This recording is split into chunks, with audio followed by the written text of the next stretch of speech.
Kevin Durant letting everybody know that he really doesn't care about what anybody else thinks, to a degree. I'm going to paraphrase this quote, obviously, because of some language. But essentially, Kevin Durant was saying that he knew he was going to take criticism from fans. He knew he was going to take criticism from the media, and that he was going to be called everything when he made the move to Golden State. And, of course, he elected to go anyways.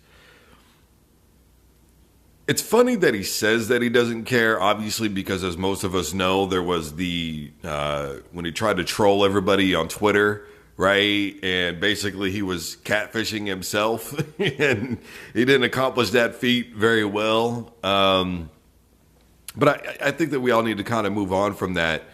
And I think that what we need to understand is, you know, KD is not talking about anything other than just being the ball player that he is when it really comes down to it. You know, he's talked about his discrepancies with media and beat writers and guys that he's around every single day. I think that he and a lot of other athletes, for one, are getting a little bit tired of the day-to-day answering to us in the media, answering questions, the comment section, the fans. I mean, it's just, it's all so much, and it's all day, every day. You know, I wrote a piece here not too long ago on Ronda Rousey, and one of the things that I mentioned was how we basically kind of live in a time where we don't ever really forget. And not only do we not forget, but we don't allow anything to settle long enough to really create a true remembrance of it. And so there's really never any real nostalgia anymore. You look at Rob Gronkowski when he retired, the thing that I brought up was the man's been retired for a day and it's already, is he a Hall of Famer? Is he is he the greatest of all time at tight end? I mean, we didn't even get a chance to soak it in and celebrate the career of Rob Gronkowski without immediately being asked and forced into this debate of, is he the GOAT at tight end? And so what I'm alluding to, or not alluding to, what I'm talking about here is how we have a tendency in general as an audience to just constantly be on the head of every athlete that we know. We don't allow them to live separately from anything else. And I think KD has a right to feel the way that he does. He's a phenomenal basketball player. So what? He said he wanted to be part of what was going on in Golden State. How well has the Oklahoma City Thunder fared without Kevin Durant? Go ahead, I'll wait. Because if you ask me, the whole PG-13 thing, not really working out the greatest. They didn't really have a game plan for Carmelo Anthony, like he said. And it's amazing to me that one of the things that Carmelo brought up while he was in New York was, he said, if we win, it's us. If we lose, it's me. Right? And so when I look at Kevin Durant, I see a lot of the same things. Why wouldn't KD want to be part of a great situation like that? I've said before, and I'll say it again, that the Golden State Warriors play the team game of basketball. It's pretty simple. 16 assists yesterday by the second quarter with 3 minutes left from the team by the Golden State Warriors. The team had 16 assists. They're not playing hero ball. When you look at the team that was Kevin Durant, James Harden, Russell Westbrook, they were young and there were just too many problems. Russell was taking shots with three guys on top of him with Kevin Durant wide open, right? I want to be the hero. Sorry, bro. It's just not in the cards for you today. Pass the ball, man. Well, he's averaging a triple-double now, and you're going to tell me that Russell doesn't have anybody to really score the ball, but if he's getting double figures almost on a consistent basis and assists, then that tells me that the team really isn't that bad. There's other performance issues in the clutch. James Harden was a turnover nightmare. He still really is. He's kind of got a lid on it, but come on. I mean, the guy obliterated the turnover record when he was with the Houston Rockets. I think he had 3 consecutive games, if I remember correctly, in the NBA Finals when they finally made it. 10-plus turnovers. by himself.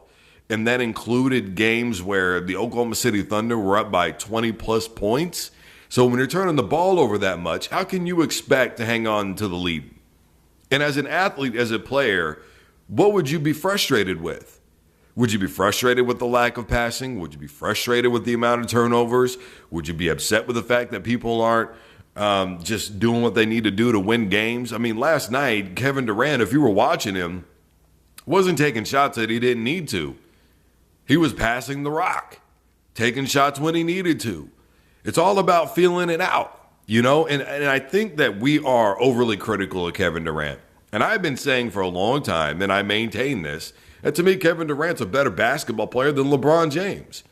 He doesn't have LeBron James' power, but he has a lot of other things that LeBron doesn't have. I think he's got better leadership skills. I think he's got a better understanding of the team game. I think he's a smoother type of player. I think he understands in-game basketball situations a little bit better. You don't hear him really blasting his teammates. I mean, yeah, when he left Oklahoma City and that whole thing happened in Golden State where he did the Twitter thing, he said, man, it was, KD and Russ, and that was it when, again, he tried to troll us. But at some point, athletes just need to get out what they need to say. And we don't allow them to say what they want to say without being critical of them. And then when they say what's really on their mind, all we do is talk about what a terrible teammate they are. So you're damned if you do, you're damned if you don't. We put them in a catch-22 situation, and then we expect everything from them. We expect everything. I'm not saying LeBron's not a great player. He's easily one of the top 5 greatest players of all time. But to me, so is Kevin Durant. Because KD took what was a very mediocre Oklahoma City Thunder basketball team when it was all said and done to the promised land. It was the guys around him that couldn't finish the job. It wasn't Kevin Durant. Whether you like it or not, that's the way that it is. Back-to-back finals MVPs. I know that there's a lot of discrepancy over last season's NBA final MVP. Regardless of that, KD was the guy. And we don't know what's going to happen. Whether he's going to go to the Knicks or not. As a New York Knicks fan, I can tell you I would love to see him there. I promise you that. I wouldn't mind him on the team, But regardless of what's going to happen, the last thing that I want to go with this, it's a different day and age, guys. Some people play for the money. Some people play for the rings. Some people play for the passion. When you get involved in any career, you get driven towards different goals. Right? When you first get a job, most of the time I think our goal is to just do a good job. And then after a while, we start looking at promotability, pay rate, pay raise, opportunity to grow within. Is it really there the way that we were promised? And it's no different when you're a pro athlete. When you go to the NFL, when you go to the NBA, look at it from when you're a rookie, all you want to do is just play ball, man. That's it. You got this big contract. You have this huge opportunity in life, and you want to play ball. That's all you want to do. And so the way that you play, I think, is a lot different than the way that it does later on. But even then, we still have select superstars like Steph Curry, who last night stepped in front of plays and got rebounds. Look, the Golden State Warriors play the team game, and Kevin Durant likes it there.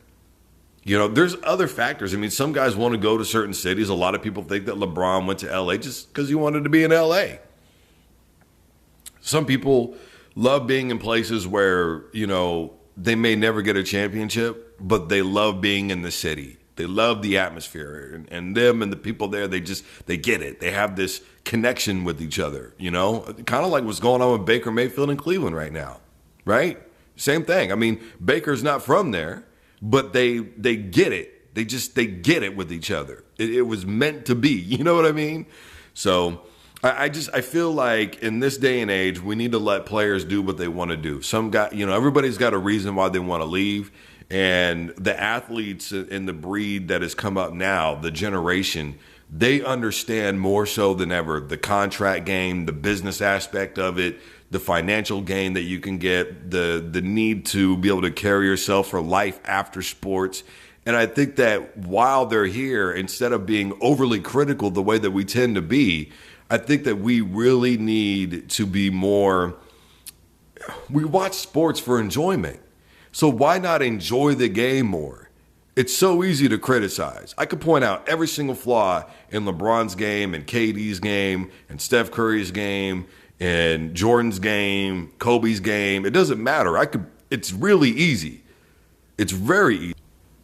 So there's the bottom line to me. I'm not saying that KD's above criticism or that any athlete is above criticism because they knowingly put themselves in that situation. But I think that there comes a time and point where it is a little too much. It is a little too much. Guys, I am Drew Duncan, host of the Full Court Press. Facebook, Twitter, and Instagram is all at Drew Duncan 83. Don't forget to find the Full Court Press and our subsidiaries on Facebook and Instagram. That is the Full Court Press, football, basketball, and MMA. And when you share this post, don't forget to use the hashtag Don't You Dare Touch That Dial. And as always, don't you dare touch that dial.